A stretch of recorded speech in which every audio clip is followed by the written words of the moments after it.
Good morning class. आज हम start कर रहे हैं एक नया टॉपिक, ग्राफ थ्योरी। उसमें पहले बेसिक्स बताऊंगी, ग्राफ क्या होता है, क्या क्या उसकी टर्म्स होती हैं, उसके बाद उसमें क्या क्या टॉपिक्स आते हैं वो धीरे धीरे कवर करेंगे। ठीक है, तो चलिए स्टार्ट करते हैं। ग्राफ थ्योरी में बच्चों सबसे पहले आता है ग्राफ। अब ग्राफ होता क्या है? देखो, ग्राफ का मतलब होता है एक ऐसी पिक्चर जिसमें कुछ ऑब्जेक्ट्स हैं, कुछ चीज़ें हैं जो आपस में कनेक्टेड हैं।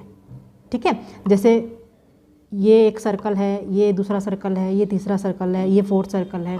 अब ये हमने आपस में कनेक्ट कर दिए तो ये हमारा ग्राफ बन गया। इन सब चीज़ों में सर्कल्स क्या होते हैं, इन लाइंस को क्या बोलते हैं, इनके सबके अलग अलग नाम हैं। ठीक है, तो स्टार्ट करते हैं इसके साथ। तो ग्राफ कुछ नहीं है, एक पिक्टोरियल रिप्रेजेंटेशन है जिसमें कुछ ऑब्जेक्ट्स हैं जो हमारे लिंक्ड होंगे, कनेक्टेड होंगे लाइंस के थ्रू। ठीक है, तो सपोज़ मैं यहाँ पे ये मेरे 4 सर्कल्स हैं, इनको मैं कनेक्ट कर रही हूँ लाइंस के थ्रू।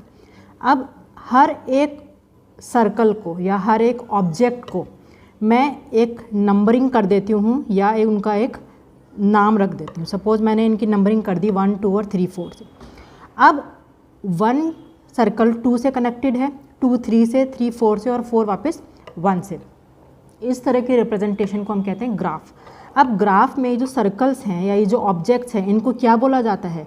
इनको बच्चों बोला जाता है नोड्स या फिर वर्टेक्स।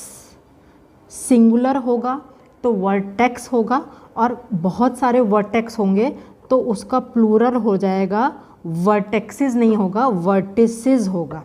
VERTICES। सिंगल है वर्टेक्स, बहुत सारे वर्टेक्स हैं तो वो वर्टिसेस, हमारे वर्टिसेस कहलाए जाएंगे। ठीक है, तो ये जो नोड्स हैं या ये जो ऑब्जेक्ट्स हैं इनको हम वर्टेक्स बोलते हैं। और ये जो लाइंस हैं जिनसे ये कनेक्ट हो रही हैं, इन सब लाइनों को हम बोलते हैं एजेस। यानी कि जिन लाइन से ये कनेक्ट हो रहे हैं उनको हम एजेस बोलते हैं और जो ये ऑब्जेक्ट्स हैं इनको हम वर्टेक्स बोलते हैं। तो अगर ग्राफ की डेफिनेशन आपके पास आती है तो आप क्या कहोगे? Graph can be represented as a group of vertex या vertices and edges. V stands for vertices and E stands for edges. तो graph is a representation of V, E, where V is the set of vertices and E is the set of edges. और graph को हम represent करते हैं capital G से।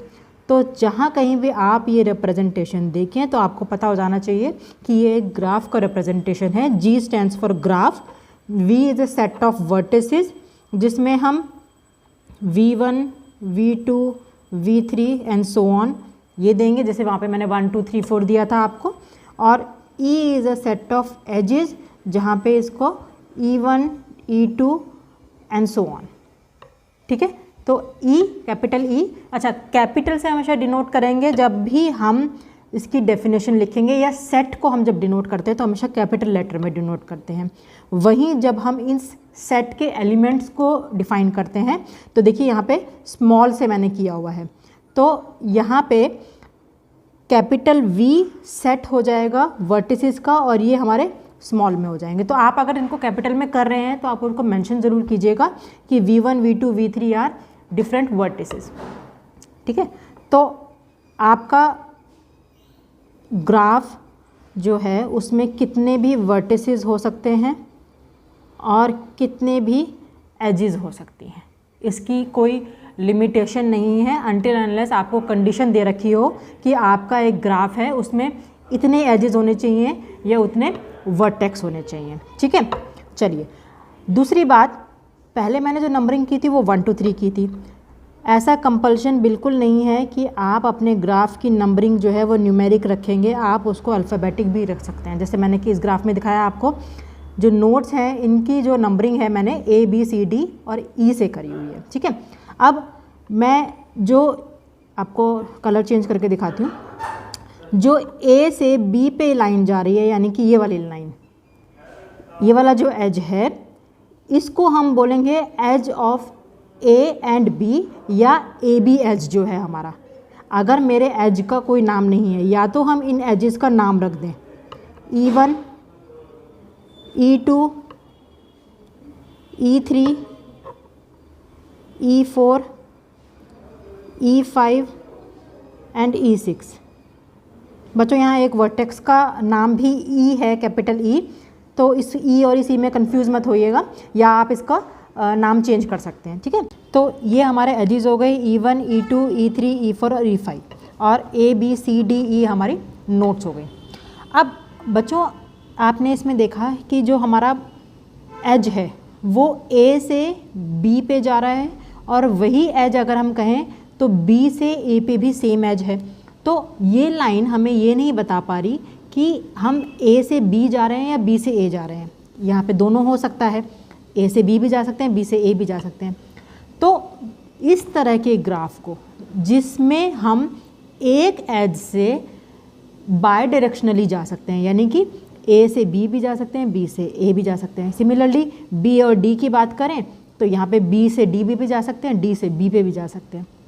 तो इस तरह के ग्राफ को जिसमें कि हमें सिंगल डायरेक्शन ना पता हो कि हमें जाना इसी पर्टिकुलर डायरेक्शन में है, इस तरह के ग्राफ को हम बोलते हैं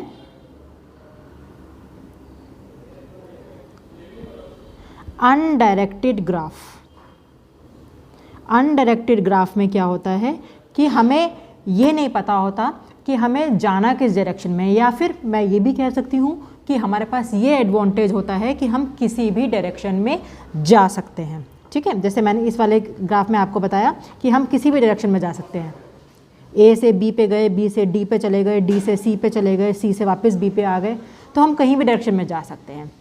लेकिन कुछ ऐसे ग्राफ्स भी होते हैं जिनमें डायरेक्शन गिवन होती है, यानी कि आपको बता दिया जाता है पहले से ही कि हमें इस वाली नोट से इस वाली नोट पे जाना है, आप वापस से नहीं आ सकते हैं। आइए बताती हूँ कैसे गिवन होता है। सपोज़ ये मेरा ग्राफ है, जो मैंने पुराना ग्राफ बनाया है बिल्कुल सेम बना रही हूँ, ठीक है। ये मेरा ग्राफ है। अब इस ग्राफ में A, B, C, D, E, देखिए कोई चीज़ डिफरेंट है नहीं है, तो चलिए इसको डिफरेंट बनाते हैं। इसमें मुझे A से B पर जाना है, यानी कि मुझे सिर्फ इसी डायरेक्शन में जाना है, तो मैं क्या करूँगी, A से B पे एक एरो लगा दूँगी, ठीक है।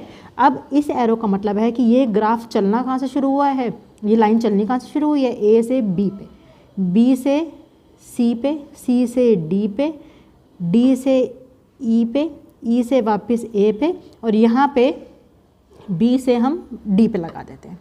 तो इस तरह का ग्राफ जिसमें आपको डायरेक्शन दी गई हो कि आप A से B पे ही जा सकते हैं, B से A पे जाने के लिए आपको पूरा घूमना पड़ेगा, क्योंकि ये बाय डायरेक्शनल नहीं है।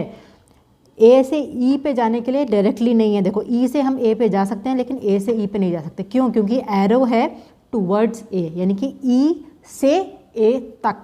तो इस तरह के ग्राफ जिनमें आपको एरोज गिवन होते हैं, यानी कि डायरेक्शन गिवन होती है, इनको हम कहते हैं डायरेक्टेड ग्राफ, यानी कि जिनमें डायरेक्शन गिवन हो। तो अगर इसके बेसिस पे हम एक ग्राफ को कैटेगराइज करें या क्लासिफाई करें या टाइप्स ऑफ ग्राफ्स आपसे पूछा जाए, तो ग्राफ हमारे दो तरह के होते हैं। एक होता है हमारा डायरेक्टेड ग्राफ और एक होता है हमारा अनडायरेक्टेड ग्राफ। डायरेक्टेड ग्राफ जिसमें डायरेक्शन गिवन होती है, एरोज गिवन होते हैं।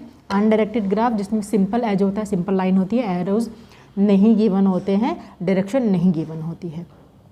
आशा करती हूँ ये आपको समझ में आया हो कि ग्राफ क्या होता है और कितने टाइप्स के ग्राफ होते हैं। नेक्स्ट वीडियो में लेकर आऊँगी बहुत सारी बेसिक टर्म्स, ज़रूर देखिएगा, तभी आपको समझ में आएगा ग्राफ थ्योरी में एक्चुअली होता क्या है। तो ग्राफ से रिलेटेड बहुत सारी टर्म्स हैं, आपको ग्राफ समझ में आ जाएगा तो वो टर्म्स भी आसानी से समझ में आ जाएंगी। ठीक है, नेक्स्ट वीडियो में मिलते हैं। Thank you.